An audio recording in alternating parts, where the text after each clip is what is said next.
अगला पॉइंट देखिएगा तो सर एक फोर और ऑफ सवाल था कि जो हम देखते हैं जो बहुत बड़े बड़े वायर्स होते हैं, क्या बोलते हैं, कॉपर है उसके जो बने होते हैं, उनमें बहुत हाई करंट होता है, वो इंसुलेटेड नहीं होते जो ऊपर लगे होते हैं शायद से, या वो नहीं इंसुलेटेड होते हैं। इंसुलेटेड। तो फिर तो ठीक है। उसके बाद नेक्स्ट पॉइंट देखिएगा, the core of the electromagnet must be of soft iron because soft iron loses all of its magnetism when current in the coil is switched of. तो जो मतलब सोलेनॉइड है, सोलेनॉइड को ये कहा जाता है कि सोलेनॉइड को मतलब जो वायर है, वायर को लपेट दिया जाता है सॉफ्ट आयरन कोर के ऊपर, ठीक है। तो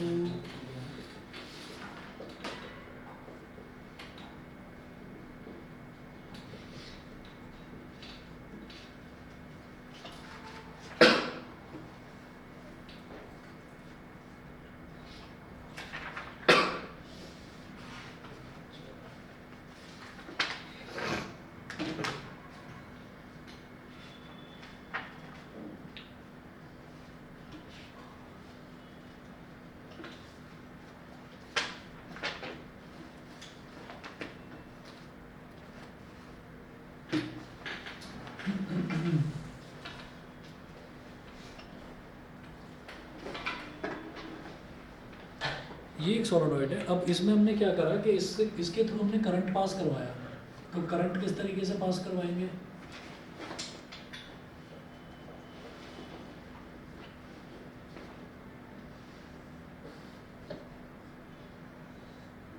आपने एक बैटरी लगा दी, ये पॉजिटिव टर्मिनल, ये नेगेटिव टर्मिनल, और फिर पॉजिटिव टर्मिनल से करंट ऐसे गया, पीछे से घूम कर आया, फिर आगे से ऐसे गया, फिर पीछे से घूम कर आया, फिर आगे से ऐसे ऐसे ऐसे इस तरह से। तो अगर मैं इस साइड से देखूँ तो इस साइड से देखूंगा तो ये ऐसे ऐसे ऐसे ऐसे जाता हुआ नजर आ रहा है, मतलब कि ये क्लॉकवाइज बन रहा है। तो क्लॉकवाइज को हम क्या बोलते हैं, जहाँ पर भी करंट क्लॉकवाइज होता है उसको बोलते हैं साउथ फेस, ठीक है। और अगर इसी चीज़ को इस तरफ से देखेंगे तो इस तरफ से हमको वही चीज़, एक मिनट, ये ऐसे जा रहा है, फिर पीछे से घूम कर फिर ऐसे जा रहा है, नहीं, ये इस तरफ एंटी क्लॉकवाइज है, एंटी क्लॉकवाइज मतलब एन है। और इधर से देखेंगे तो इधर से ऐसे ऐसे दिखाई देता है, यानी कि इधर ये क्लॉकवाइज है। तो क्लॉकवाइज मतलब साउथ फेस और एंटी क्लॉकवाइज मतलब नॉर्थ फेस। तो जो मैग्नेटिक लाइन ऑफ फोर्स है वो नॉर्थ फेस से निकलती है और साउथ फेस में जाती है, ठीक है। और इसके अंदर वो साउथ से नॉर्थ फेस में जाती है, ऐसे होता है, ठीक है। तो अब आप ये देखिए, core of the electromagnet must be of soft iron. तो ये जो बीच में जो आयरन का पीस लगा रखा है, ये हमने सॉफ्ट आयरन का लगा रखा है। सॉफ्ट आयरन कोर इस वजह से लगाई जाती है क्योंकि सॉफ्ट आयरन कोर की एक प्रॉपर्टी होती है कि जैसे ही हम करंट स्विच ऑफ करते हैं वो अपना सारा का सारा मैग्नेटिज्म लूज कर जाता है। और यहीं पर अगर हम नॉर्मल आयरन का लगाने लगे ना कोर, तो नॉर्मल आयरन के कोर की ये प्रॉपर्टी होती है कि वो परमानेंट मैग्नेट में कन्वर्ट हो जाता है, तो कोई फायदा ही नहीं हुआ फिर इलेक्ट्रोमैग्नेट करने का, ठीक है। तो देखिए, the core of the electromagnet must be of soft iron because soft iron loses all of its magnetism when current in the coil is switched of, ठीक है।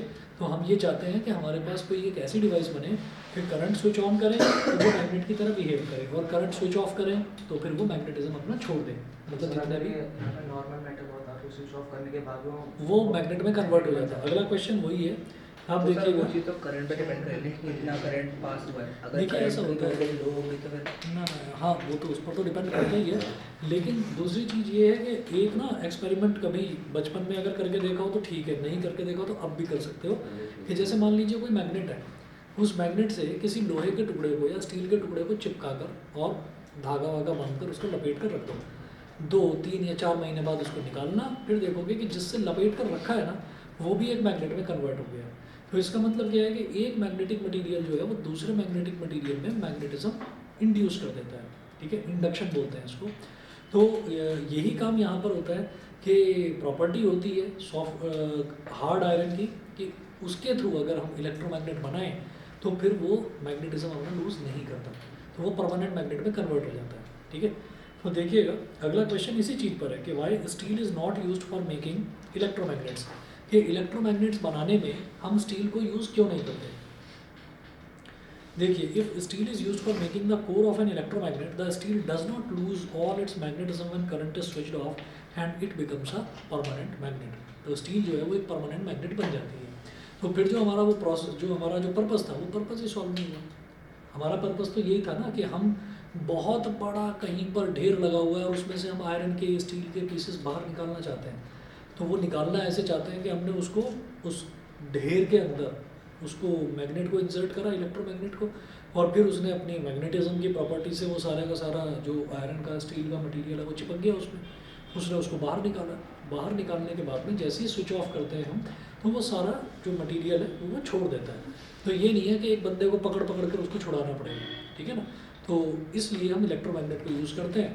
अगर वही परमानेंट मैग्नेट बन जाएगी तो हमारा पर्पस कहाँ सॉल्व होगा, है ना। वो तो फिर हम परमानेंट मैग्नेट से ही कर लेते हैं उसका काम। सर निकल कोबाल्ट में सेम ही और same same same iron steel cobalt nickel सब में सेम। उसके बाद अगला पॉइंट देखिएगा, अगला जो है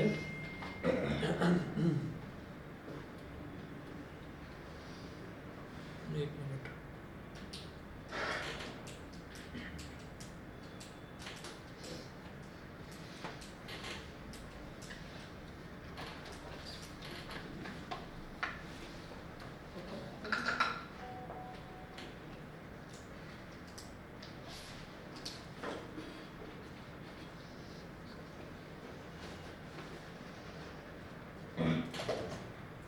तुम्हारा नंबर क्या है?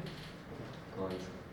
कोई भी सर 2 नंबर है, एक मम्मी का एक मेरा। अपना बताओ। याद नहीं। अपना नंबर याद नहीं है। अपना नंबर याद नहीं। जबान से सेटिंग करेक्ट अरे हमारे ग्रुप में चेक कर ले। ये 997196 सर मम्मी का 962684। नहीं, मेरा नंबर नहीं है। क्यों? पता नहीं, कोई नया ग्रुप बनाया उसने मेरे को ऐड कर लिया, आरुष लिखा हुआ है उसमें। आयुष से क्या अपना ज्ञान नहीं शुरू करेगा? नहीं है सर, मेरा नंबर नहीं है। ट्रू कॉलर चेक कर लो। ट्रू कॉलर कॉल लगाएंगे, कॉल लगाएंगे नंबर है उसके हो जाएगा। चलो कोई वही मैं देख रहा था, मैंने कहा पता नहीं। देखिएगा, the strength of an electromagnet depends on, तो एक इलेक्ट्रोमैग्नेट की स्ट्रेंथ जो है वो कुछ पॉइंट्स पर डिपेंड करती है। एक पॉइंट है the number of turns in the coil.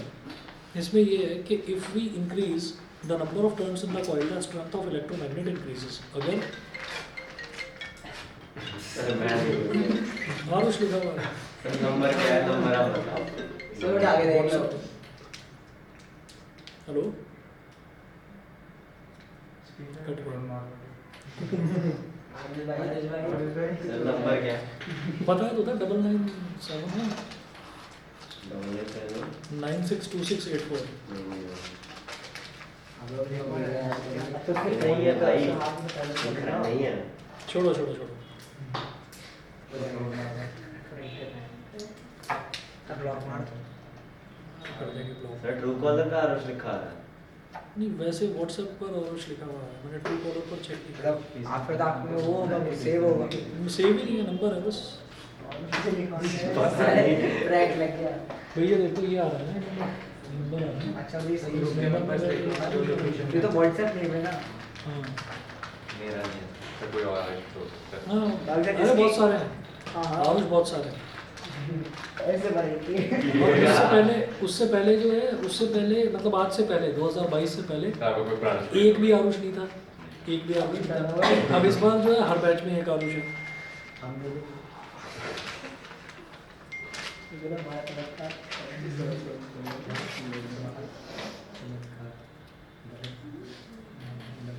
नहीं ट्रू कॉलर पर कहीं अवेलेबल नहीं है, इसका मैसेज आ गया, I am sorry my mistake. हटा भी दिया।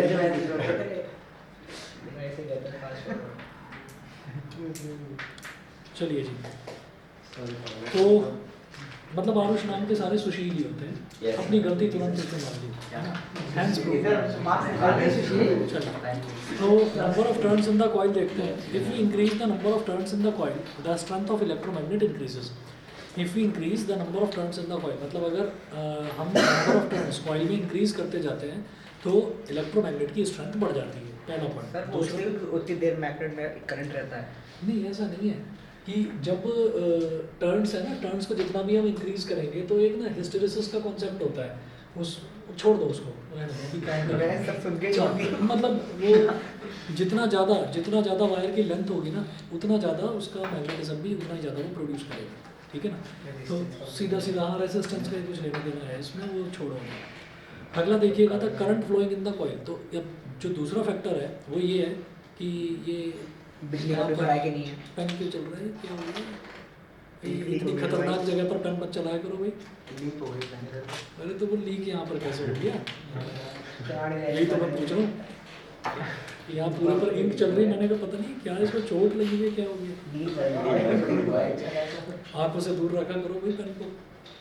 If the current in the coil is increased, the strength of electromagnet increases। तो अगर हम किसी भी कॉइल में करंट बढ़ा देते हैं तो इलेक्ट्रोमैग्नेट की स्ट्रेंथ भी बढ़ती है। और तीसरा देखिए the length of air gap between its poles, the length of air gap between its poles.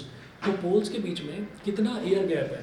तो देखिए if we reduce the length of air gap between the poles of an electromagnet then its strength increases. तो उल्टा है, ये inversely proportional है। कि अगर air gap ज़्यादा होगा ना तो मैग्नेट की जो स्ट्रेंथ है वो कम होगी, और एयर गैप कम होगा तो मैग्नेट की स्ट्रेंथ ज़्यादा होगी। सर यहाँ पे एयर गैप से क्या मतलब है? एयर गैप बताता हूँ कि नॉर्थ और साउथ के बीच में एयर में कितना डिस्टेंस है। तो नॉर्थ से साउथ तक जाएंगे तो मतलब एयर का कितना distance छोटा पीस होगा? हाँ, अब सुनो वही चीज़ बता रहा हूँ। मेजर कैसे करें? अब देखिएगा ऐसा है कि इन्होंने बोला कि भाई दो चीज़ें इन्होंने बोली। एक चीज़ तो ये कि आप करंट बढ़ाते चले गए, ठीक है, तो करंट एक लिमिट तक बढ़ाएंगे। दूसरा इन्होंने बोला कि करंट बढ़ाएंगे तो आपका मैग्नेटिज्म बढ़ेगा।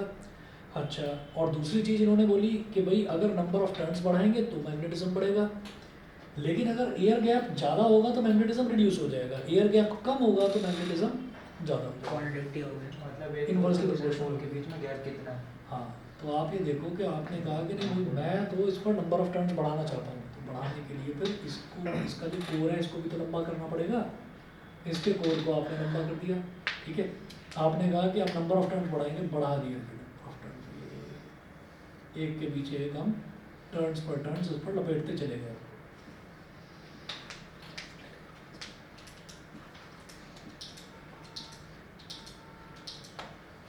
ठीक, तो हमने देखा कि अब हमने नंबर ऑफ टर्न्स तो बढ़ा दिए। नंबर ऑफ टर्न्स बढ़ाने से लेकिन एक प्रॉब्लम हो गई कि नंबर ऑफ टर्न्स बढ़ गए तो मैग्नेटिज्म बढ़ा, कुछ बढ़ा मैग्नेटिज्म, लेकिन क्या हुआ कि उसकी वजह से ये जो नॉर्थ फेस था और ये जो साउथ फेस था, नॉर्थ पोल और साउथ पोल, इन दोनों के बीच का डिस्टेंस भी बढ़ गया। डिस्टेंस जितना बढ़ेगा, एयर गैप जितना बढ़ेगा, मैग्नेटिज्म उतना ही कम होगा। तो आप ये कहेंगे कि भाई एक तरफ आपने इसकी लेंथ बढ़ाकर आपने नंबर ऑफ टर्न्स बढ़ा दिए तो मैग्नेटिज्म आपने बढ़ा दिया। फिर एयर गैप आपने बढ़ाया तो एयर गैप बढ़ाने से मैग्नेटिज्म रिड्यूस हो गया, सेम हो गया। कोई फ़ायदा ही नहीं हुआ, वो तो जैसा था वैसा ही रहा, ठीक है। तो अब हम ये चाहते हैं कि इसका एयर गैप भी रिड्यूस हो जाए। तो एयर गैप रिड्यूस होने के लिए फिर उन्होंने कहा कि भाई मैं तो नंबर ऑफ टर्न्स भी बढ़ाना चाहता हूँ और मैं एयर गैप भी रिड्यूस करना चाहता हूँ। तो हमने क्या करा, इसको पकड़ के ऐसे मोड़ दिया, ठीक है। घोड़े की मैग्नेट को नाल पकड़ के, मैग्नेट को हम घोड़े की नाल, हॉर्स शू टाइप मैग्नेट बोलते हैं उसको, तो उसको पकड़ के ऐसे हमने मोड़ दिया। तो अब ये मैग्नेट ऐसी हो गई,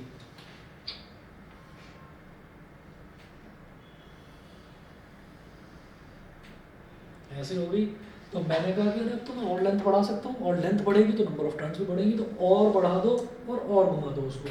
तो और बढ़ाकर और घुमा दिया, और ये आप देखिए इस तरह से फिर आप इस पर टर्न्स बढ़ाते चले गए।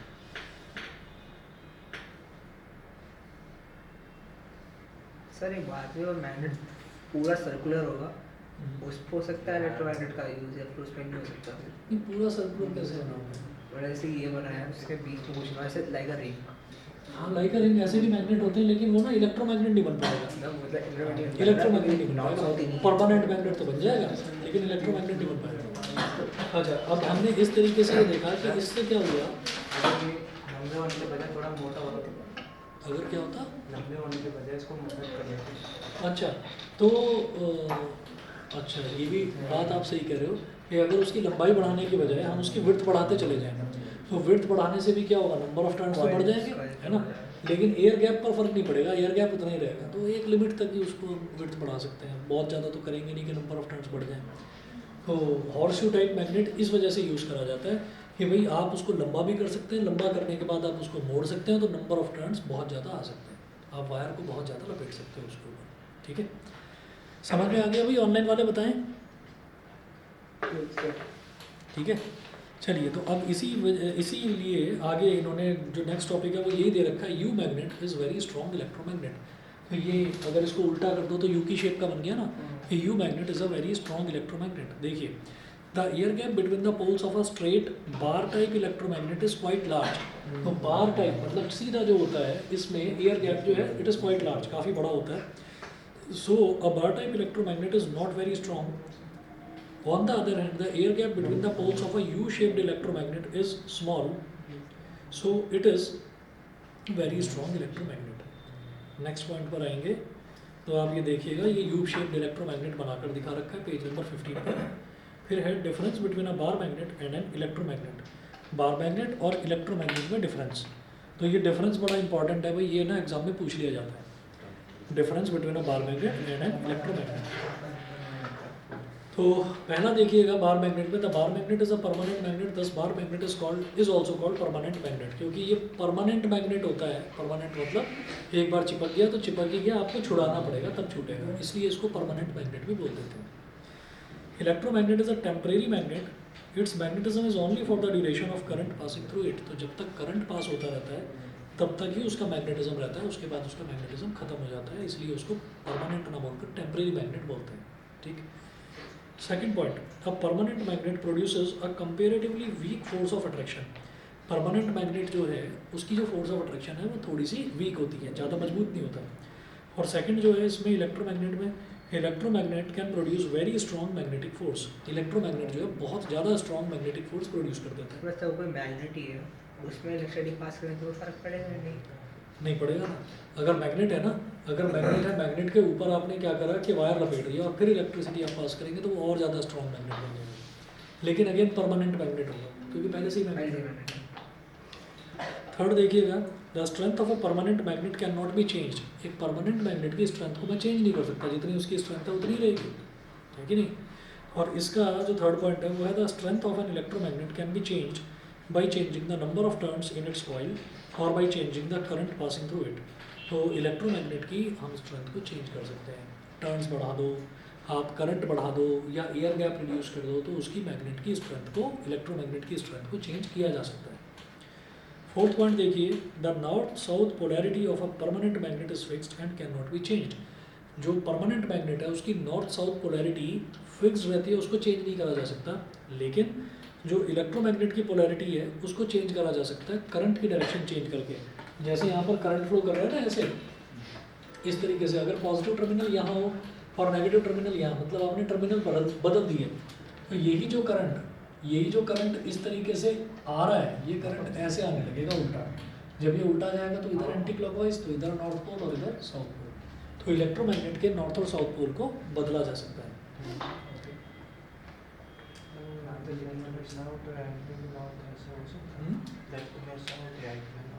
हाँ वही तो मैं कह रहा हूँ, वो ऐसे हो जाएगा ना कि अगर हमने पोलैरिटी अगर इसकी बदल दी कि पॉजिटिव टर्मिनल इधर कर दिया, नेगेटिव इधर कर दिया, तो करंट इस तरह से घूमने लगेगा। और जब ऐसे ऐसे घूमेगा तो इधर से मुझे एंटी क्लॉकवाइज नज़र आ रहा है, तो एंटी क्लॉकवाइज मतलब एन नॉर्थ पोल, और उधर से देखूंगा तो क्लॉकवाइज, तो वहाँ पर साउथ पोल, ऐसे हो जाएगा। ठीक है, अब आप आइए पेज नंबर 16 पर। Permanent magnets are usually made of alloys such as carbon steel, chromium steel, cobalt steel, tungsten steel, alnico, यानी कि alnico is an alloy of aluminium, nickel, cobalt and iron. तो जो परमानेंट मैग्नेट है ना, permanent magnet वो किस किस alloy का बनता है? अलॉय का मतलब क्या होता है? अलॉय कोई कंपाउंड नहीं होता, अलॉय हमेशा एक मिक्सचर होता है। तो किस किस का बनता है वो? Carbon steel. कार्बन स्टील का मतलब है कार्बन और स्टील की मिक्सिंग कर दी जाती है। फिर है क्रोमियम स्टील, तो क्रोमियम और स्टील की मिक्सिंग, अगले पेज पर मिक्सिंग कर दी जाती है। फिर कोबाल्ट स्टील, फिर टंगस्टन स्टील, और लास्ट में है एल्निको।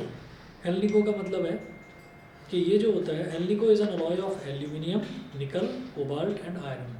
एल्यूमिनियम, निकल, कोबाल्ट और आयरन, इनको मिक्स करके एक नया अलॉय बना दिया जाता है, उसको एल्निको बोलते हैं। तो एल्निको से भी काफ़ी जो है मैग्नेट्स बनती हैं। Permanent magnets of these alloys are much more strong than those made of ordinary steel.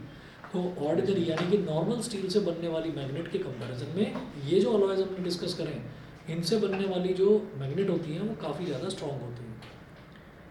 उसके बाद देखिएगा, the magnetic field the magnetic field in a given region is uniform, draw a diagram to represent it. एक region में magnetic field जो है वो uniform है, हमें उसका डायग्राम बनाना है। तो हम ये जानते हैं कि यूनिफॉर्म मैग्नेटिक फील्ड कहाँ मिलेगा, सोलेनॉइड के अंदर मिलेगा, और यूनिफॉर्म मैग्नेटिक फील्ड जहाँ पर मैग्नेटिक लाइन ऑफ फोर्स एक दूसरे के पैरेलल होते हैं। तो a uniform magnetic field is a region, in a region is represented by drawing equidistant parallel straight lines all pointing in the same direction. All pointing in the same direction. For example, the uniform magnetic field which exists inside a current carrying solenoid can be represented by parallel straight lines pointing from its south pole to north pole as shown in figure. तो uniform magnetic field जो है, uniform magnetic field को हमेशा parallel और equidistant straight line से represent करा जाता है, और ये अंदर जैसा जैसे कि मैग्नेट के अंदर, ठीक है।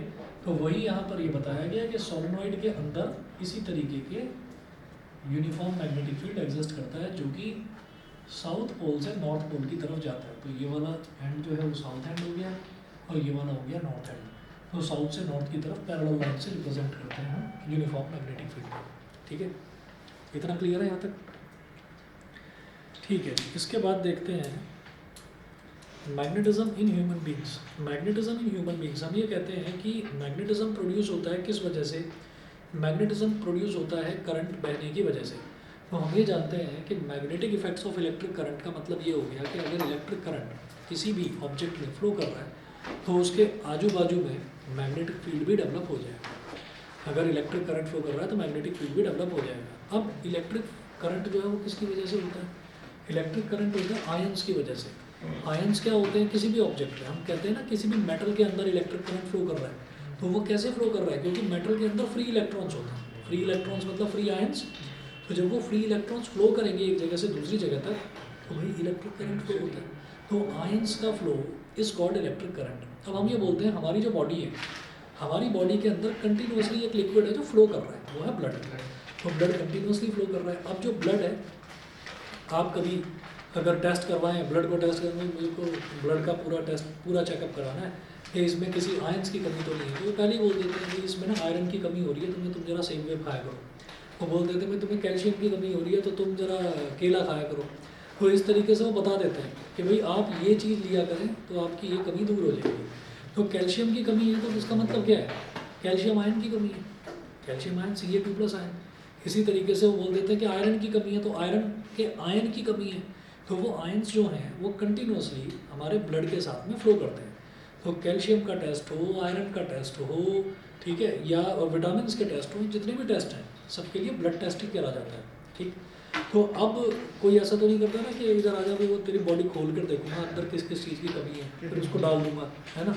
तो ऐसा कुछ नहीं होता, ब्लड टेस्ट होता है। वो जरा सा ब्लड ही बता देता है, उसी के सैंपल से पता चल जाता है कि किस चीज़ की कमी है। तो अब इसका मतलब क्या हुआ कि हमारी बॉडी में ब्लड के साथ कंटिन्यूसली आयंस फ्लो कर रहे हैं, और आयंस फ्लो कर रहे हैं, इसका मतलब क्या है कि ह्यूमन बॉडी जो है वो भी एक गुड कंडक्टर है इलेक्ट्रिसिटी का, इसीलिए हमको करंट लगता है। अगर हम बैड कंडक्टर होते तो छू लेते तार को, हाँ भाई क्या बिगाड़ देगा हमारा, है ना, क्योंकि हम तो इंसुलेटर हैं, ठीक है। तो हमारी बॉडी के अंदर क्योंकि कंटिन्यूसली आयंस फ्लो कर रहे हैं, तो हमें इसी वजह से करंट लगता है। करंट लगता क्यों है? करंट इस वजह से लगता है कि पूरी की पूरी जो यूनिवर्स है, पूरा का पूरा यूनिवर्स, उसमें करंट फ्लो होता ही एक वजह से है कि एक पॉइंट होता है हायर पोटेंशियल पर और एक पॉइंट होता है लोअर पोटेंशियल पर। ये हमेशा याद रखना। अगर कहीं किसी ने स्कूल में पढ़ाया हो तो ठीक है, नहीं पढ़ाया हो तो भी ठीक है, जो बता रहा हूँ फैक्ट होता है। हाँ, जैसा ऑस्मोसिस में होता है, जैसा ऑस्मोसिस में होता है, हायर से लोअर कंसंट्रेशन की तरफ। तो इसी वजह से हमेशा ये याद रखना, ये पॉजिटिव और नेगेटिव जो लिखा हुआ है इसका मतलब ये नहीं है कि यहाँ पर नेगेटिव पोटेंशियल है, मतलब कि यहाँ पर माइनस का कुछ वोल्टेज होगा, यहाँ पर प्लस का कुछ वोल्टेज होगा, ऐसा नहीं है। पॉजिटिव और नेगेटिव का मतलब क्या है कि ये हायर पोटेंशियल पर है, हायर वैल्यू है, और ये लोअर वैल्यू है। तो हम ये कहते हैं कि मान लीजिए इसका पोटेंशियल 128 वोल्ट है और इसका पोटेंशियल मान लीजिए 110 वोल्ट है ना। तो 128 और 110 का अंतर कितना हुआ? 18 वोल्ट। तो 18 वोल्ट की बैटरी है ये, और इसीलिए उसको क्या बोला जाता है? वोल्टेज को पोटेंशियल डिफरेंस बोला जाता है कि हम हायर पोटेंशियल वाले टर्मिनल और लोअर पोटेंशियल वाले टर्मिनल का डिफरेंस यूज़ करते हैं, इसीलिए वोल्टेज को पोटेंशियल डिफरेंस बोलते हैं। तो इसका मतलब ये हुआ कि भाई जब हमें ये कहा जाता है कि जरा बच के रहना, यहाँ ट्रांसफार्मर से 440 वोल्ट का खतरा है यहाँ पर। सुना है 440 वोल्ट, है ना? वहाँ देखा होगा वो ऐसे ऐसे बना रहता है, वो कॉशन डेंजर, और नीचे लिखा रहता है 440 वोल्ट खतरा, वो लिखा रहता है वहाँ पर। तो इसका मतलब क्या है कि वहाँ पर क्या कोई बैटरी लगा रखी है कि एक जो है वो 480 वोल्ट पर होगा, है ना, और एक 40 वोल्ट पर होगा, 480 और 40 का गैप निकालो, बन गया 440, ठीक है? ऐसे नहीं होता, ऐसे नहीं होता। यहाँ पर ये करा जाता है कि जो मतलब जो अर्थ है ना, जो अर्थ है, जो ज़मीन है, आपने सुना होगा कि जब कभी हम कोई प्लग लगाते हैं ना, सॉकेट में कोई प्लग लगाते हैं, तो प्लग में 3 तरीके के टर्मिनल होते हैं। एक होता है लाइव, एक होता है न्यूट्रल, और एक होता है अर्थ, ठीक है? लाइव, न्यूट्रल और अर्थ, 3 पिन टॉप देखा है ना? तो मैं जा सकता हाँ, तो लाइव, न्यूट्रल और अर्थ। तो जो हमारा जो अर्थ वाला टर्मिनल होता है, अर्थ वाला टर्मिनल ही इस वजह से होता है कि कोई भी चीज़ अगर आपने पोटेंशियल आप अप्लाई करते हैं तो उसको 0 वोल्ट, जो अर्थ का पोटेंशियल है वो हमेशा 0 वोल्ट होता है। उसका रीज़न क्या है कि कितनी भी इलेक्ट्रिसिटी हो, कितनी भी इलेक्ट्रिसिटी हो, वो सारी की सारी अर्थ के सेंटर तक पहुंचा देता है, और अर्थ के सेंटर तक पहुंचते ही इलेक्ट्रिसिटी गायब हो जाती है, ख़त्म हो जाती है। इसी वजह से जिस बिल्डिंग में हम रह रहे हैं या जिस बिल्डिंग में आप सब लोग कहीं पर भी रह रहे हैं, उस बिल्डिंग में क्या होगा, उस बिल्डिंग के ऊपर जो सबसे ऊपर वाला जो फ्लोर होता है उस पर एक जाल बिछाया जाता है। जाल को कंक्रीट से कवर कर दिया जाता है ताकि छत दिखाई दे, ठीक है? और उस जाल में से एक कनेक्ट करके, उस जाल से कनेक्ट करके एक रॉड खुले में ऐसी छोड़ दी जाती है। हमेशा देखना किसी भी बिल्डिंग की छत पर आप जाएंगे तो बीच में कोने में कहीं ना कहीं पर एक रॉड है। लटके तो नीचे है सीधा। तो उसमें ये होता है कि अगर पूरे की पूरी बिल्डिंग की छत पर कहीं से भी बिजली गिर गई, तो बिजली गिरेगी तो वो सबसे पहले कहाँ जाएगी? कंडक्टर को ढूंढेगी। इलेक्ट्रिसिटी कंडक्टर को ढूंढती है ना, तो उसने सबसे पहले कंडक्टर को ढूंढना है, और कंडक्टर कनेक्टेड है उस रॉड से, और वो जो रॉड है ना वो सीधे बेसमेंट में जा रही है। वो रॉड जो है वो सीधे के सीधे बेसमेंट में जा रही है, तो पूरी बिल्डिंग का कुछ भी नहीं बिगड़ेगा। सारा का सारा जो करंट है वो सारा ग्राउंड में चला जाएगा, सारा अर्थ में चला जाएगा। अर्थ होते ही हम कहेंगे हम सेफ हैं, ठीक है? तो अब क्या होता है कि जो पोटेंशियल होता है, पोटेंशियल डिफरेंस जो है, उसमें ये करा जाता है कि भाई आप अर्थ से कनेक्ट कर दीजिए। इसी वजह से मैंने आपको ये भी बताया था एक बार कि कबूतर अगर किसी वायर पर बैठा हुआ है, करंट नहीं लगता उसको। हम अगर किसी वायर पर लटक जाए, बिजली के वायर पर लटक जाए, हमें करंट नहीं लगेगा अनटिल एंड अनलेस हमारा पैर ज़मीन से टच ना हो जाए। तो ज़मीन एक ऐसी चीज़ है जो हमारे सर्किट को कंप्लीट कर देती है। सर्किट जैसे ही कंप्लीट हुआ तो जितना भी करंट है वो उस वायर में जितना भी करंट हो रहा है वो आपके थ्रू फ्लो होकर, और अर्थ का जो पृथ्वी है ना पूरी, उसके सेंटर तक पहुंच जाएगा वो सारा का सारा करंट। इतने में आप निपट लोगे, इतने में आप निपट लोगे, क्योंकि वहाँ तक करंट पहुँचेगा, इतने में जल जाएंगे ना, ठीक? तो ये होता है काम। तो इस वजह से अब हम ये कहते हैं कि इसका मतलब जो ह्यूमन बॉडी है, ह्यूमन बॉडी एक अच्छा कंडक्टर है, और जब एक अच्छा कंडक्टर है तो उसको करंट प्रोवाइड कराया जाता है, इतना कि वो बेचारा मरे ना, है ना? ऐसा नहीं हो कि आपने बहुत ज़्यादा करंट प्रोवाइड करा दिया। तो इस वजह से एक मशीन होती है, उस मशीन में इंसान को डाल दिया जाता है, और जब डाल देते हैं उसको मशीन के साथ अंदर ले जाया जाता है, और उसके कान वगैरह सब कवर कर दिए जाते हैं, क्योंकि हाई रेंज की अल्ट्रासाउंड जो है निकलती है, तो वो कान के पर्दे को भी डैमेज कर सकती है, ईयर ड्रम जो होता है। तो उसमें होता क्या है कि भाई करंट आपने प्रोवाइड कराया, तो जैसे ही करंट हमारी बॉडी में फ्लो करने लगता है तो हमारी बॉडी के आसपास मैग्नेटिज्म प्रोड्यूस होने लगता है।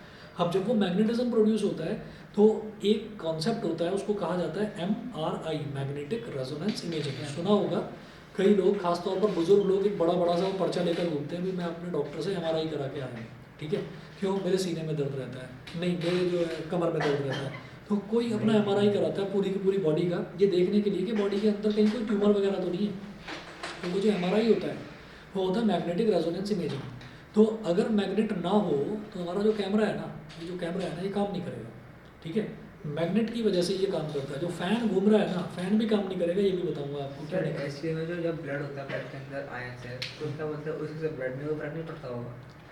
नहीं, ब्लड में तो आयंस ज़रूरी है ना बॉडी जब का। आपने MRI को बोला उस टाइम में जब इलेक्ट्रिसिटी पास होगी, हाँ, बिल्कुल फ़र्क पड़ता है भाई। हम कंटिन्यूसली नहीं करा सकते। आप अल्ट्रासाउंड कराने जाएंगे ना डॉक्टर के पास, रेडियोलॉजिस्ट के पास, वो कहेगा डॉक्टर का पर्चा का है, उस पर लिखा होगा, तो डॉक्टर का पर्चा मतलब वो सेव कर रहा है उसको। और वो डॉक्टर जब आपका एक्सरे लिखता है तो वो कहता है कि लास्ट एक्सरे कब कराया था, कि जी याद नहीं आ रहा, फिर डॉक्टर लिख देता है एक्सरे। मतलब आप फ्रीक्वेंटली एक्सरे नहीं करा सकते। और एक्सरे वाला भी जो डिपार्टमेंट होता है उसमें जो बंदा एक्सरे करता है ना, वो आज काम करेगा, नेक्स्ट डे की छुट्टी मिलेगी उसको, नेक्स्ट डे की छुट्टी मिलेगी, अगले दिन अगला बंदा आएगा। हाँ, कोई वैसा हॉस्पिटल है जहाँ पर इंसान की जान की कीमत ही नहीं है, बात अलग है, वहाँ बात अलग है। लेकिन जो एक्सरे वाले बंदे होते हैं वो प्रॉपर इतना है, वो गियर पहनते हैं, उसके बाद जाते हैं। कुछ होते हैं नालायक से ऐसी पैंट शर्ट पहन के चले गए, है ना, तो वो उस चीज़ पर। और इसीलिए जब कभी अगर आपका भगवान न करे कभी एक्सरे की ज़रूरत पड़े, हड्डी वड्डी ना टूटे किसी की, सब सलामत रहो, तो जब एक्सरे की ज़रूरत पड़ती है ना, भाई मैं सोने की चेन पहनता हूँ, भाई इसको उतार पहले, है ना, मैं कान में झुमके पहनती हूँ, इसको उतारो भैया पहले, ठीक। तो वो इस वजह से करा जाता है क्योंकि वो कंडक्ट करके कहीं कान ही ना जला दे, कहीं सोने की चेन वो, क्योंकि कंडक्टर है भाई, गोल्ड कंडक्टर है ना, तो कहीं गला ही ना जला दे आपका। तो मैग्नेटिक रेजोनेंस इमेजिंग भी इसी तरीके की है कि हमारी बॉडी के चारों तरफ मैग्नेटिज्म प्रोड्यूस होता है, और उससे क्या है कि फटाफट बॉडी के उन पार्ट्स की जो बॉडी के अंदर है, लिवर है, किडनी है, ठीक है, इंटेस्टाइन्स हैं, तो उनकी इमेजेस फटाफट वो कैप्चर करके और फिर डॉक्टर को रिपोर्ट दे देते हैं। डॉक्टर देखते हैं कि हाँ भाई सब ठीक है, कुछ गड़बड़ है, तो वो पता चल जाता है। तो जब कभी बार एक दूसरे को टच करने में लग जाता है, वो कैसे? अरे वो तो स्टैटिक इलेक्ट्रिसिटी है। अभी सर्दियाँ चल रही है ना, यहाँ पर होगा, आप स्वेटर उतारेंगे, है ना, स्वेटर उतारेंगे तो चिंगारियाँ, अगर अंधेरे रूम में आप स्वेटर उतारोगे तो चिंगारियाँ दिखाएगा। मारते हुए सोते हुए भी होता है। आप गाड़ी में बैठे हैं, गाड़ी में कंटिन्यूसली आप लंबी ड्राइव पर कहीं जा रहे हैं, फिर आप उतर के आपने दरवाज़ा खोला, दरवाज़ा आपने बंद करा, एकदम से झटका लगता है दरवाजे में। तो आजकल इसी वजह से आप देखेंगे कि गाड़ी के जो दरवाजे हैं वो बाहर से उस पर एक ब्लैक कलर की टेपिंग कंपनी लगा कर देती है, ठीक है, नहीं तो छूने से करंट लगता है। तो देखिएगा फटाफट यही चीज़ जो आपको कहानी बताई है, इसी को लिखा हुआ है यहाँ। Extremely weak electric currents are produced in the human body by the movement of charge particles called ions. तो हमारी बॉडी के अंदर जो चार्ज पार्टिकल्स लगातार मूव करते रहते हैं, उसकी वजह से बहुत वीक करंट हमारी बॉडी के अंदर प्रोड्यूस होता है। These are called ionic currents. So when these weak ionic currents flow along the nerve cells, they produce magnetic field in our body. तो हमारी बॉडी में मैग्नेटिक फील्ड प्रोड्यूस होता है, करंट ही है, धीमा ही है तो कोई बात नहीं, मैग्नेटिक फील्ड तो प्रोड्यूस होगा। उसके बाद अगला point, the magnetism produced in the human body is very very weak as compare to the earth's magnetism. The two main organs of the body where the magnetic field produced is quite significant are the heart and the brain, ठीक है। तो जहाँ पर magnetism बहुत ज़्यादा strong होता है वो हार्ट और ब्रेन होता है। क्यों? क्योंकि हार्ट में तो पंपिंग ही चलती रहती है ना, तो हार्ट में जब पंपिंग होती है तो वहाँ पर अच्छा फ्लो है, अच्छा इलेक्ट्रिक सिग्नल्स के थ्रू भेजे जाते हैं, इसलिए कहाँ पर ब्रेन में, तो ब्रेन में जो वो इलेक्ट्रिक सिग्नल्स ही कहलाते हैं, तो उसमें भी कंटिन्यूसली ब्लड का फ्लो होता है, तो इस वजह से वहाँ पर भी जो मतलब आयनिक करंट्स हैं, आयनिक करंट्स का इम्पैक्ट ज़्यादा होता है। तो आप ये देखिए, the magnetism produced inside the human body by the flow of ionic currents forms the basis of a technique called magnetic resonance imaging (MRI), which is used to obtain images or pictures of the internal parts of our body. Example, MRI can detect cancerous tissue inside the body of a person. ठीक है, तो बस उसको यही देखना होता है कि भाई हमारी सर मैग्नेट ब्लड को अट्रैक्ट करेगा। मैग्नेट ब्लड को क्यों? कंटेनर में अगर ब्लड है, नहीं सुनिए, हम ये कहेंगे कि जो मैग्नेट है, मैग्नेट सिर्फ मैग्नेटिक मटेरियल को अट्रैक्ट करेगा, मैग्नेट कभी भी करंट कैरिंग वायर को भी अट्रैक्ट नहीं करता, समझ गए। वो एक मैग्नेटिक मटेरियल को स्टील, कोबाल्ट, निकल और आपका आयरन, इन चारों को वो अट्रैक्ट करता है अपनी तरफ, तो ब्लड को क्यों करेगा, ठीक है। अगर इलेक्ट्रिसिटी करें तो इलेक्ट्रिसिटी अरे कुछ नहीं, छोड़। खो जाता खूब तो बिजली दौड़ा को। Force on current carrying conductor placed in a magnetic field, ठीक है। ये नेक्स्ट टॉपिक देखते हैं, force in a current carrying conductor placed in a magnetic field. अब क्या होता है कि हम अपनी फिंगर्स को इस तरह से स्ट्रेच कर लेते हैं, force in a current carrying conductor, तो इसको बोलते हैं फ्लेमिंग्स लेफ्ट हैंड रूल।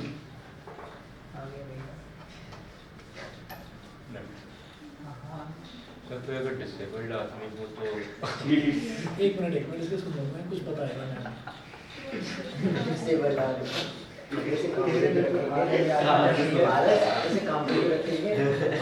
आज वैसे है क्या आप लोग बच्चों का, बाकी का सबका पेपर है क्या? है कहाँ, सारे गायब हो गए। पता नहीं सर, शादी फंक्शन बहुत चल रहा ना भाई। मैं तो खुद का गायब हूँ, फ्राइडे है। मैं कल भी था गायब, कल भी गायब हूँ। हाँ वेदांत तो मैं दोपहर में मास्क कर लिया। चलिए हाँ, क्या बोल रहे थे? Disabled specially abled hand finger के मार दो कैसे बनाएगा भी क्या बात है। चलिए, तो इसमें ना ऐसे करा जाता है कि हमने फिंगर्स को अपने इस तरह से स्ट्रेच कर लिया। अब स्ट्रेच करने पर हम ये बोलेंगे कि यहाँ से स्टार्ट करते हैं, तो ये थंब है और ये इंडेक्स फिंगर है और ये सेंट्रल फिंगर है। तो हमने ये कहा कि ये थंब है, तो थंब इस फॉर, जैसे परिवार की शुरुआत होती है फादर से, फादर मदर और चिल्ड्रन, तो हम ऐसे ही याद करेंगे, फादर मदर और चिल्ड्रन। आप एज वाइज देख लीजिए, फादर सबसे बड़े, मदर उनसे छोटी और बच्चे सबसे छोटे। तो father, F for father, F for force, M for mother, M for magnetic field, C for children, C for current. ठीक है, तो इस तरह से आप इसको याद रख लेना, फादर मदर चिल्ड्रन। हमें फिंगर्स को इस तरह से स्ट्रेच करना है। हम कहेंगे F for father, F for force, ठीक है, और M for mother, M for magnetic field, और C for children, C for current. इस तरह से करेंगे। अब सोचिए, थंब रूल जो है वो मैक्सवेल का था, Maxwell right hand thumb rule, ठीक है। अच्छा, अब क्या है कि ये जो फ्लेमिंग का लेफ्ट हैंड रूल है, इसमें एक बड़ी इंटरेस्टिंग चीज़ दिखाई देती है। हम कभी मैग्नेट की बात करते हैं और ऐसा हो गया कि हमने कहा कि चलो जी मैग्नेटिक फील्ड तो हम बना सकते हैं। कैसे? हमारे पास मैग्नेट है, हम लेकर आते हैं एक मैग्नेट और एक मैग्नेट को ऐसे रखते हैं कि उसका नॉर्थ पोल इधर है, दूसरी मैग्नेट को ऐसे रख देते हैं कि उसका साउथ पोल इधर है, ऐसे रख दिया है ना। या फिर ये समझ लो कि हमने एक यू शेप मैग्नेट को रख दिया कुछ इस तरह से कि नॉर्थ इधर है और उसका साउथ इधर है, ठीक है। अब सर एक बात है, ये हॉर्सशू मैग्नेट होता है, तो अगर घुमाएंगे तो उसमें डिस्टेंस ज़्यादा होगा, तो इसमें वैसे वैसे हॉर्सशू मैग्नेट में ब्रेक आ सकता है कि इनके अट्रैक्शन फोर्स बहुत ज़्यादा हो, इस चक्कर में बीच में ब्रेक आ सकता है। अरे नहीं, इतना ब्रेक नहीं होगा, ऐसा नहीं होगा कि वो टूट ही जाए, है ना, नहीं ऐसा नहीं। ऐसा देखिएगा, अब मैं एक काम करूँगा, ये एक वायर निकालता हूँ उसके बीच से ऐसे। अब जैसे ये कैमरा का वायर जा रहा है, ये लैपटॉप का वायर जा रहा है, तो ये वायर चुपचाप पड़े हुए हैं ना, हिलडुल तो नहीं रहे ना, वाइब्रेट तो नहीं हो रहे, ठीक। चलिए, इसका मतलब ये सवाल जो मैंने आपसे पूछा, ये इस वजह से पूछा कि अगर किसी भी वायर में करंट फ्लो करेगा तो भाई वो वाइब्रेट नहीं करेगा, हिलेगा नहीं। मैंने कहा कि इसमें आपने एक बैटरी लगा दी ऐसे, पॉजिटिव नेगेटिव। अब रूल है कि करंट तो पॉजिटिव से निकलेगा और नेगेटिव की तरफ जाएगा। ये करंट ऐसे गया, पॉजिटिव से निकला और नेगेटिव की तरफ गया। ये नॉर्थ और साउथ है, तो जो मैग्नेटिक फील्ड है, मैग्नेटिक फील्ड का डायरेक्शन ये हो गया,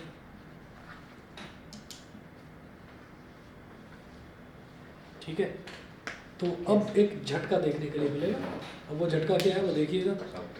इससे हमें ये पता चल गया कि इलेक्ट्रिसिटी जो है वो और मैग्नेटिज्म अगर दोनों मिल जाएं तो वही एक बेसिस बना देते हैं मोटर का। और मोटर जो है, मोटर ने दुनिया बदल कर रख दी, ठीक है। कैसे? आप ये देखिएगा, ये नॉर्थ है और ये साउथ है।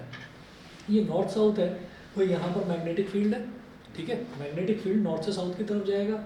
मैंने फिंगर्स को ऐसे स्ट्रेच कर कर छोड़ दिया और M for mother, M for magnetic field, तो मेरी इंडेक्स फिंगर इस डायरेक्शन में इंडिकेट करे कि भाई मैग्नेटिक फील्ड की तरफ वो इंडिकेट करे, ठीक है। अच्छा, अब करंट जो है, ये जो वायर मैंने टेढ़ी बनाई है, इसका मतलब क्या है कि ये वायर ना ऐसे रखी हुई है, ये वायर ऐसे रखी हुई है, तो मतलब into the plane of this board मैं वायर को घुसा नहीं सकता था, तो मैंने वायर को ऐसे टेढ़ा रख दिया, ठीक है। तो इसका मतलब क्या है कि करंट अंदर की तरफ जा रहा है इस वायर में, ठीक। तो भाई फिर से वैसे ही देखेंगे, मैग्नेटिक फील्ड तो ऐसे और ये करंट अंदर की तरफ जा रहा है, तो उसको ऐसे घुमा दो, हाथ को घुमा दिया ताकि मैग्नेटिक फील्ड की डायरेक्शन चेंज ना हो। देखो ऐसे है, मैग्नेटिक फील्ड मेरी ऐसे ही रहनी चाहिए नॉर्थ से साउथ, ठीक है, लेकिन करंट अंदर की तरफ जाना चाहिए। तो करंट अंदर की तरफ चला गया तो थंब कहाँ है? नीचे की तरफ। नीचे की तरफ मतलब झटके से ये वायर नीचे की तरफ चला जाएगा, समझ गए? ये वायर झटके से नीचे की तरफ चला जाएगा, ठीक।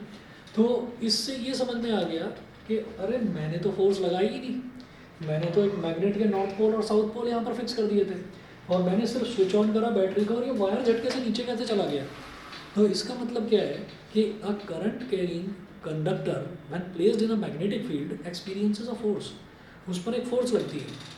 तो यही बेसिस बना मोटर का कि भाई अब आप क्या कर सकते हैं। शुरुआत जब हुई थी ना, जब थॉमस एडिसन ने इन्वेंशन करी थी बल्ब की, तो शुरुआत इसी चीज़ से हुई थी कि जो इलेक्ट्रिसिटी है, इलेक्ट्रिसिटी वो क्या कर सकती है, वो हीटिंग इफेक्ट दे सकती है। अब हीट कर दिया उसने टंगस्टन के फिलामेंट को, तो उसने देखा कि अच्छा जब आग लगाते हैं तब जब हीट होती है तब येलो फ्लेम निकलती है, तो इलेक्ट्रिसिटी से अगर हीटिंग इफेक्ट प्रोड्यूस हो तो वो टंगस्टन का फिलामेंट बर्न करने लगेगा। वो बर्न करेगा तो कुछ ऐसा करा जाए कि भाई उसको मेल्ट होने से रोका जा सके। तो मेल्ट होने से रोकने के लिए उन्होंने नाइट्रोजन या आर्गन की जो गैस है वो उस बल्ब के अंदर भर दी ताकि वो मेल्ट ना करे, वो पिघले ना। तो इसका मतलब क्या हुआ कि शुरुआत में सिर्फ रोशनी करने के लिए ही इलेक्ट्रिसिटी जानी जाती थी, लेकिन इलेक्ट्रिसिटी से मोशन भी हो सकता है प्रोड्यूस, ये नहीं कहा, ये कहा नहीं जा सकता था। तो जब ये इसका पता चला कि मैग्नेटिज्म और इलेक्ट्रिसिटी को साथ साथ यूज़ करा जा सकता है, तो तब इस मोशन का पता चला। तो अब क्या हुआ कि अब आप ये सोचिए कि अगर मान लीजिए ये डायरेक्ट करंट है जो हम बैटरी यूज़ करते हैं, जो हमारी घड़ी में जो बैटरी यूज़ होती है तो वो डायरेक्ट करंट वाली बैटरी होती है, लेकिन एक घरों में जो सप्लाई आती है वो ऑल्टरनेटिंग करंट होता है। तो ऑल्टरनेटिंग करंट क्या करता है, हर साइकिल पर अपनी डायरेक्शन बदलता रहता है करंट। तो आप सोचो जरा क्या होगा। अब सुन लो जरा बात ध्यान से। मैंने यहाँ पर क्या करा, ये वाली बैटरी हटा दी और मैंने यहाँ पर एक सर्कल बनाया है ऐसे, इसके अंदर ऐसे बना दिया कर्व। इस कर्व का मतलब क्या होता है, AC voltage source, alternating current voltage source. अब ध्यान से सुनना, ये हर आधी साइकिल के बाद अपनी डायरेक्शन चेंज करता है। तो जब ये अपनी डायरेक्शन चेंज करेगा तो एक बार ये वायर नीचे की तरफ, ठीक है, क्योंकि करंट की डायरेक्शन अंदर थी, फिर दूसरी हाफ साइकिल में करंट की डायरेक्शन बाहर की तरफ हो गई, मैग्नेटिक फील्ड उधर ही रहा, ठीक है। तो थंब की डायरेक्शन ऊपर की तरफ, यानी कि एक बार वायर ऊपर की तरफ, एक बार वायर नीचे, एक बार ऊपर, एक बार नीचे, एक बार ऊपर, तो वायर लगातार वाइब्रेट करेगा, है ना। वायर लगातार ऊपर नीचे वाइब्रेट करेगा, और अगर इस ऊपर नीचे वाइब्रेट करने वाले वायर के साथ कोई एक्सल जोड़ दिया जाए और उस एक्सल में बॉल बियरिंग लगा दी जाए और वहाँ पर ब्लेड्स लगा दिए जाएँ तो पंखा बन जाता है।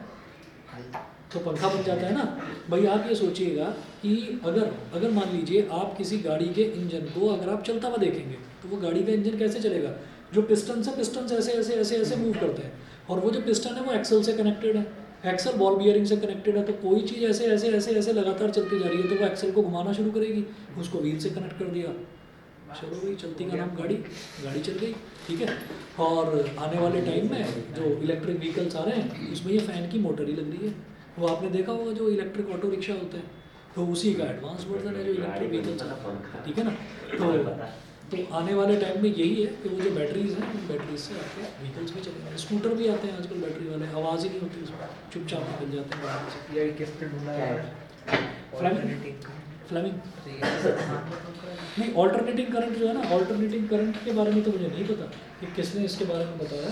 मैं तो मैग्नेटिक इफेक्ट, हाँ टेस्ला जो है, टेस्ला ने तो मैग्नेटिज्म का करा था, टेस्ला ऑर्स्टेड, तो इन्होंने तो मैग्नेटिज्म का करा था, लेकिन ऑल्टरनेटिंग करंट का नहीं, जो बोलते हैं निकोलस टेस्ला और थॉमस अल्वा एडिसन का उसके नाम है जो उन्हें AC के। ठीक है भाई, ऑनलाइन वाले बताएं यहाँ तक क्लियर है, ठीक है। अच्छा, अगली जो क्लास होगी फ्लेमिंग लेफ्ट हैंड रूल के न्यूमेरिकल्स कराऊंगा अगली क्लास में। सर हमारे टाइम नहीं है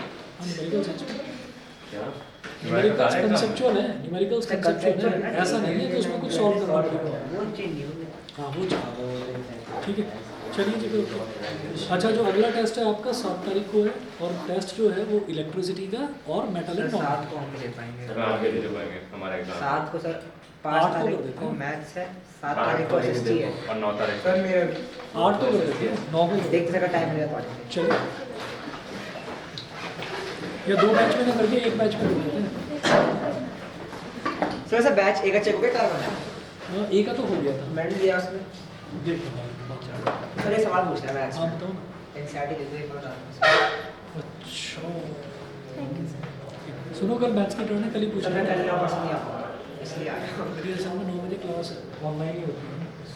मतलब 2 मिनट एक चीज का एक सवाल करा, दूसरा टाइप से पूछा है, वो ठीक है या नहीं है।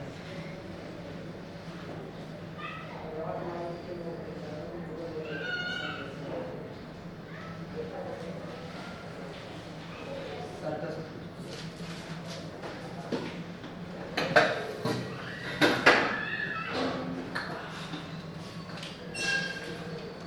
देखो ये क्वेश्चन है, इसमें हमें यहाँ पे 90 प्रूफ करना है। तो इसके मैंने ऑनलाइन देखे थे, वो बहुत लंबे है। तो आरडी में एक प्रूफ है कि अगर सर्कल में यहाँ से 2 टेंजेंट जाते हैं और जो यहाँ से लाइन होती है जो पॉइंट और इसको पॉइंट को कनेक्ट करे, तो ये और ये एंगल इक्वल जाते हैं। उसको कहते हैं एक्सटर्नल बाइसेक्टर थ्योरम, वो नहीं करनी है उसको। नहीं करनी इसकी यूज। वो सिलेबस में नहीं है, इस वजह से नहीं करनी। तो इससे इसीलिए बड़ा बता आसान हो गया था सर। बहुत आसान ये और ये है, दो इक्वल, step है। ये और ये इक्वल हो गया, बस उसमें ये 90 हो गया, 90 हो गया। फिर हो सकता है सर वो चीज़ यूज कर सकते हैं कि एक सर्कल है, उसके अंदर यहाँ पे क्या बोलते हैं पॉइंट के ऊपर का एंगल है, उसके ऊपर क्या बोलते हैं ट्रायंगल बना हुआ है सरकमफेरेंस के सर्कल के।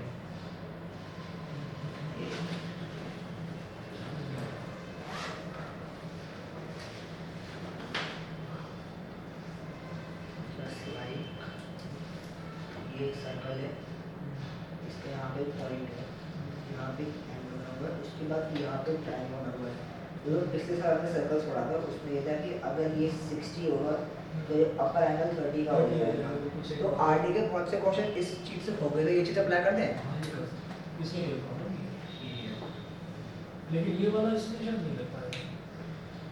ये चीज ध्यान लगेगी, यहाँ ये लग जाएगी कि इसे एंगल 1 ले लो, इसे एंगल 2, इसे एंगल 3, इसे एंगल 4, कॉन्सिक्यूटिव है तो ये 90, ये वाला 90, उसके बाद ये और ये क्या बोलते हैं इक्वल होंगे। एक बार मेरे को दिखाना है इसका सॉल्यूशन, क्योंकि मेरे हिसाब से ओ और सी को ज्वाइन करके और फिर इसको कॉन्ग्रुएंट प्रूव करके तब बनेगा एंगल इक्वल।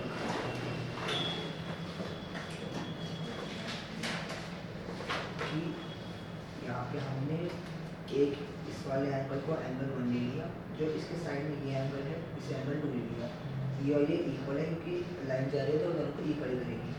ये एंगल 3 हो गया, ये एंगल 4 हो गया, angle 3 is equal to angle 4 X Y. तो समझ में आ गया कि ये वाला एंगल इस वाले एंगल के इक्वल जाएगा ना, हाँ है ना, तो उसको ही तो प्रूव करना है। सर ये 90 प्रूफ करना है। हाँ, ये तो मान लिया, लेकिन इस वाले एंगल को इक्वल जो है ना, वो ऐसे नहीं कह सकते कि ये लाइन है तो बराबर बराबर डिवाइड करेगी। सर आरडी में दे रखा है थ्योरम है साहब। एक्सटर्नल बाइसेक्टर थ्योरम नहीं करनी, हमें ओ और सी को ज्वाइन कर देना है और फिर ये ट्रायंगल वो ए ओ बी और ए ओ सी इन दोनों को कॉन्ग्रुएंट प्रूव करना होगा। अच्छा जब कॉन्ग्रुएंट करोगे तब ये दोनों एंगल इक्वल है अच्छा और तब बन जाएगी बात, तब बन जाएगी। कॉन्ग्रुएंट कर देना, कॉन्ग्रुएंट में कोई ऐसी दिक्कत नहीं है कि ये भी 90 डिग्री होने लगा तो 90 डिग्री होने लगा, कौन सा है ये दोनों रेडियस हो जाएंगे, ये भी आएगा आरएचएस का। अच्छा मैं एक शॉर्ट में देखा था, तो अगर ये आउटर स्लेब से ये तो फायदा वो ही ही करना ना, एक्सटर्नल बाइसेक्टर पहले पढ़ाते थे हम, सीरीज लेवल में जाकर। ठीक है, thank you. Okay.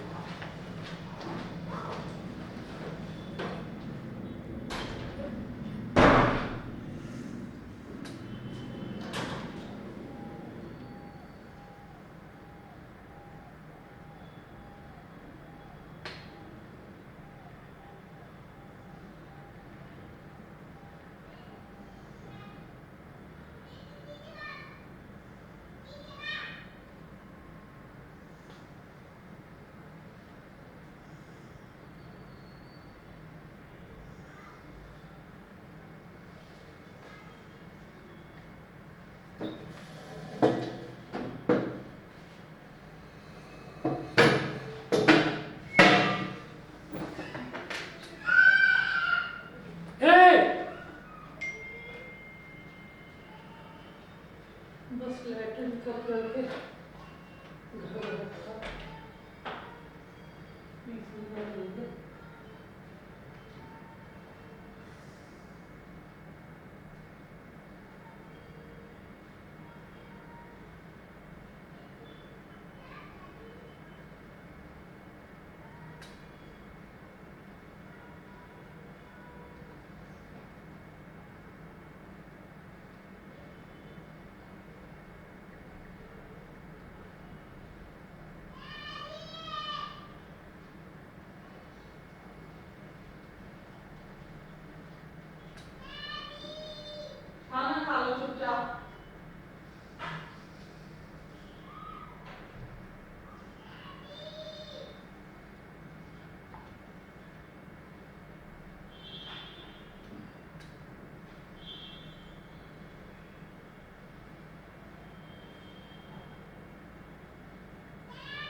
Third platform पर फोन आता है अभी आना है स्मार्ट वर्ड जो है हाँ जी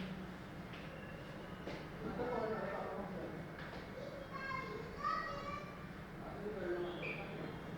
वहाँ पे बैठ के क्या साढ़े पर लगा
दोस्तों को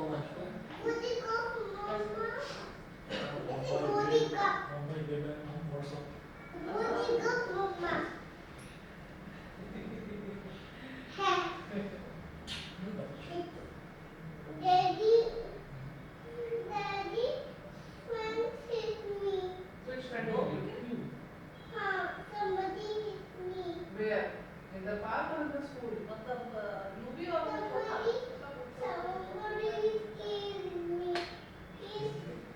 Where? Then what did you do? You should do boom boom patai. Give a slap to it. Boom, bam, bam, bam, if next time you do like this, do the boom boom patai. Dum dum dum dum dum. Just like Hulk. Okay? You are a strong girl. Somebody scared me. I know that. You become boom boom to somebody else.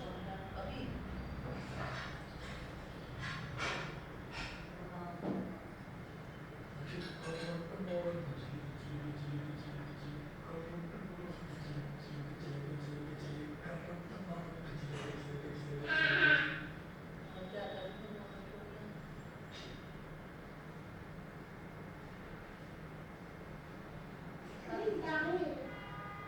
Coming down. Coming down. I keep coming down.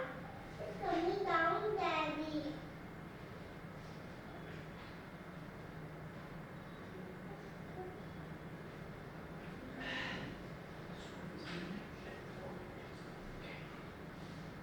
I'm very hungry.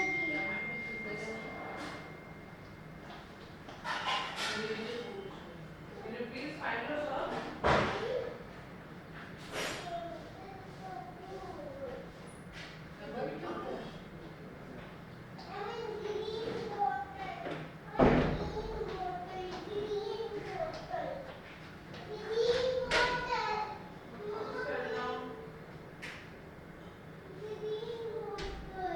Close your eyes, darling.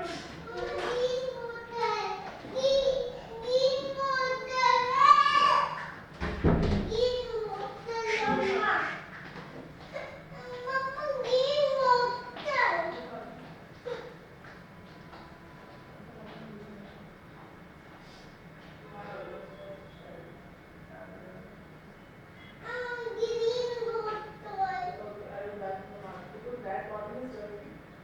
In that bottle is the potty.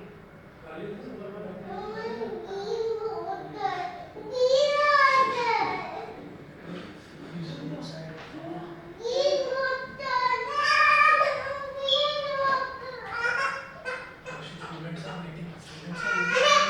That is very dirty. Kakune khaya skin doya. Vera ganda cheap. What to do? After washing the green bottle, then we will drink water. It's just dirty. Phew. Ganda. Did you wear the slipper? Ah. Green bottle is dirty. Mama will please make that application.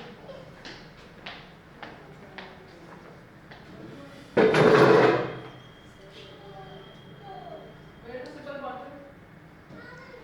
मेरी आवाज़ आ रही है? आरव, सुहानी, मेरी आवाज़ आ रही है दोनों? Okay okay.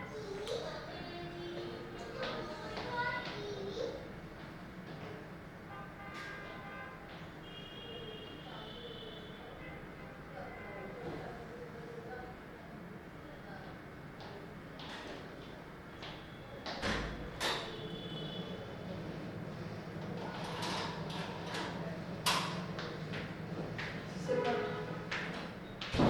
पीछे रखो।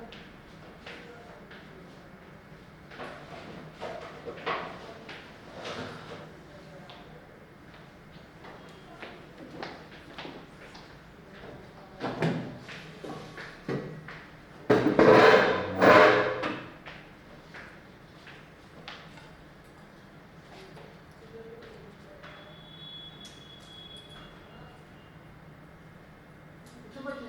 अभी फर्स्ट हो गया।